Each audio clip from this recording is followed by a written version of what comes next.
Welcome back to another episode of Rock Boys Football, Alabama on the road against Missouri. This game fires me up, and I think you could make the argument that the winner of this football game immediately becomes the pick to win the SEC. At least the way I look at it, we got two quarterbacks that I trust a lot, but more importantly than that, it seems like these two teams are some of the more complete teams that we see in the SEC to start 2025 because I'm looking at the landscape of this conference and say, hey, there are a lot of good football teams. There are also a lot of good football teams that have some serious problems. I'm looking at Missouri and Alabama and say, hey, where are the glaring problems on these rosters? Now, what we're going to do is a good old fashioned roster battle. We're going to go position group by position group, evaluate the pure talent that we're going to see on the football field and talk about, hey, what team has more talent? More importantly than that, where are the talent advantages that both of these teams have? And I want to start with this before we get nitty gritty, go position group by position group. We are used to seeing solid Missouri teams. We're used to seeing Missouri teams that are really damn good, but when they bump up against a team like Alabama, when they play a team like Georgia, it becomes pretty obvious that there's a little bit of a talent gap. I'll say this. Am I getting up here and saying Missouri has the more talented roster? It's not necessarily what the recruiting rankings are telling us, but I will say this Missouri team, in terms of top end talent, NFL dudes, some of the best players in this conference, this is about as strong as we've seen Missouri. And you look at Ahmad Hardy at running back, Kevin Coleman at wide receiver, you look at Damon Wilson coming off the edge. Damon Wilson, he might be the best pure pass rusher that you see in this conference to start 2025. The gap of talent to me seems a lot smaller than we've seen in previous years, especially for this Missouri program. Fired up to get into it. Before we do, and as always, Alabama fans, Missouri fans, please let it fly in the comment section.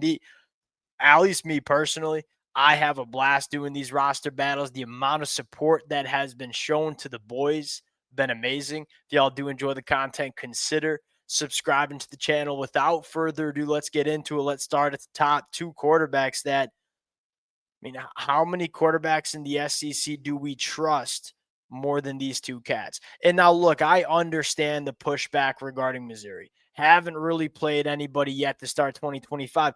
Although that might be fair, their biggest test being at home against South Carolina team that has struggled to start 2025. They've looked the part. Like there's a difference between a team like Missouri, a team up in the Big Ten and Penn State. Like Penn State would play nobodies and not look all that good. Missouri has played lesser teams. There's no question mark about that. But when you watch them play, man, it looks right. Now, what quarterback am I taking in this football game? I think Missouri has done a really, really good job with Bo Prabula. Do I think he's as talented of a thrower of the football as Ty Simpson? No, I do not. Do I think Ty Simpson has the ability to play better at the quarterback position? Yes. So my pick would be Ty Simpson in this matchup. What I'm most interested in, does Missouri tap into Bo Prabula's athleticism a little bit more than they've had to start 2025? They haven't really needed to ask Bo Prabula to be an athlete at the quarterback position that often. This feels like a game where maybe you bust that out a little bit more. You were probably saving some of these design quarterback run packages for when Alabama comes to town this week. Bo Prabula has been good. 75% completion percentage, 9 touchdowns, 3 interceptions. They don't ask him to make a ton of really high level throws, but the throws that they're asking him to make, Bo Prabula is making them. I lean Ty Simpson because I think there's a little bit more difference making ability as a thrower of the football. I got a ton of respect for Bo Prabula. Running back position, I don't think it's all that close. And this is not a shot at Jam Miller. For Alabama fans, the version of we saw the version that we saw of Jam Miller against Vanderbilt, that should fire us up. That I don't think Jam Miller looked all that great against Georgia. Little bit hesitant. Definitely looked like he hadn't played a game of football to start 2025. Jam Miller against Vanderbilt looked way better. you're looking at the best running back room in the country. And the reason that I choose to use the term running back room, it's not only Ahmad Hardy. Like Jamal Roberts, a legitimate running back one in this conference. He just happens to be behind what I think might be the best running back in all of college football right now. Ahmad Hardy, 46 missed tackles forced on the year to start 2025, over 500 yards after contact. This is a cat that if you do not rally to him and you do not swarm to him, he's going to give you some problems because very, very rarely does the first defender to Ahmad Hardy end up bringing this cat down. And I'll say this about Jamal Roberts. Jamal Roberts, he averaging 7.3 yards per carry. Jamal Roberts been damn good too. Wide receiver position. I think you have to lean Alabama here. I think the reason being that Alabama is so multidimensional. I mean, the way this passing attack has looked the last couple of weeks, you could make the argument this is the best wide receiver room in the country outside of Ohio State. What I love about it, you got multiple different guys who can do a lot of different things. You know, we all know Ryan Williams, the playmaker. Jeremy Bernard might be the best wide receiver on this team right now. Then you add a guy like Isaiah Horton, who's a big body that can thrive in the red zone. You sprinkle in little bit of Lotsier Brooks and say, hey, we got a ton of ways that this passing attack, this wide receiver room can attack an opposing defense at all three levels. Hey, we can push it vertically down the field. We can be dynamic yards after the catch situations. I look at Missouri and say, man, Kevin Coleman been really good. Kevin Coleman has a 90% completion percentage when he is targeted on the year. The holdup I have with Missouri is how scared are we of the wide receiver 2, the wide receiver 3? And I'll say this, Brett Norfleet at tight end, this is a cat that's really trying to, or really finding his stride, a guy that Missouri does like to use, especially in the red area. It's not a shot at Speedy Johnson. You know, it's not a shot at Joshua Manning. I guess what I've seen is that Alabama's essentially got 3 wide receiver ones. I think Missouri has a really, really damn good wide receiver one with some solid wide receiver 2s and 3s. And so I lean Alabama. But I've been impressed with this Missouri wide receiver room. Offensive line. I went back and forth on this, and I would love to hear from the Missouri fans here. To me, this depends on Caden Green because I think this Alabama offensive line the last couple of weeks have been some of the better versions of the Alabama offensive line we've seen in a couple of years. I mean, the way Caden Proctor has strung back-to-back games, that's a top 5 NFL draft pick. Cam Dewberry at the left guard spot, that left side of the offensive line when Alabama wants to get downhill and run the football behind that unit, they can do what they want. Here's the sticking point. Is Caden Green healthy? And how good is Caden Green in this football game at left tackle? When I evaluate offensive lines, I really do believe you are only as good as your weakest link.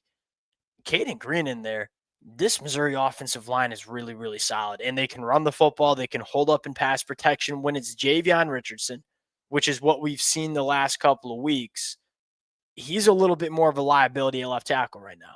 And so if you have Caden Green in there, I'm probably taking Missouri.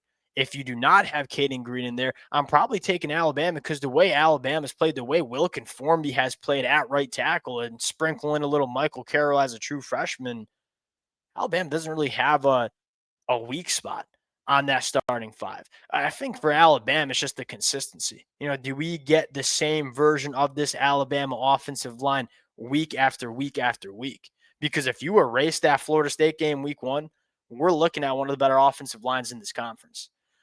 I lean Alabama unless Caden Green plays. If Caden Green plays, I mean, shoot, I might go with Missouri there.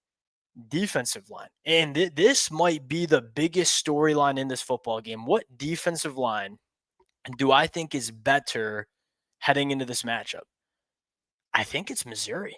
You look at Missouri's numbers. Hey, they're getting up 2 yards per carry. That is second best in the country. They're sacking the quarterback 9% of the time. That's top 20 in the country.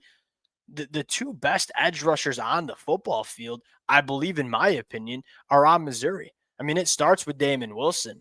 Then it goes to Zion Young. You can throw in Darius Smith as well. Chris McClellan on the inside. It's not necessarily a shot at Alabama because guess what? I've been happy with what I've seen with a guy like Yanza Pierre, who's been thrusted into a little bit more of a bigger role, if you will. I think Missouri has the better ability not only to stop the run, but get after the passer. That might be the biggest storyline in this game. Alabama going on the road. Ty Simpson has looked like the best quarterback in the country when you can block it up from him. When you keep Ty Simpson clean, this kid rips it. My question is, how clean is Ty Simpson going to be on the road against this Missouri pass rush? Linebacker position, I just gave it a straight up push. I like both of these linebacker rooms. Josiah Trotter coming into the portal for Mizzou has been awesome. Secondary. This is a very interesting conversation because on the numbers, Missouri's look better, right? They're giving up a 46% completion percentage. That's second best in the country.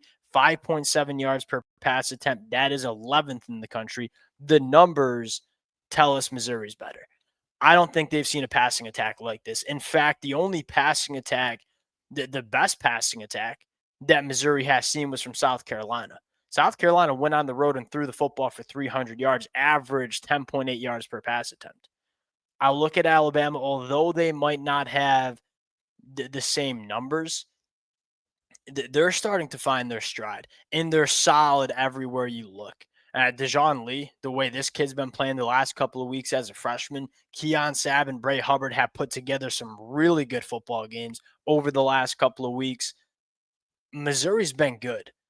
I think that might be a little bit more of an inflated number for Missouri secondary. I'm going to go with Alabama secondary in this one. Gonna be a really, really good game. And here's what I will stress here is we just did position group by position group, and Missouri has the edge, at least in my opinion, at a few of these positions. This is not one of those circumstances where Alabama's trotting out there with significantly more talent than Missouri. I do think as a whole, Alabama's the more talented football team. It's not as obvious as it's been in the last couple of years. That's why the number's sitting there at 2.5. Bama going on the road, 2.5 point favorites. That's about as tight of a spread as we've seen in a very long time. Appreciate you guys rocking with it. If y'all do enjoy the content, consider subscribing to the channel, and we'll talk to y'all later. Peace.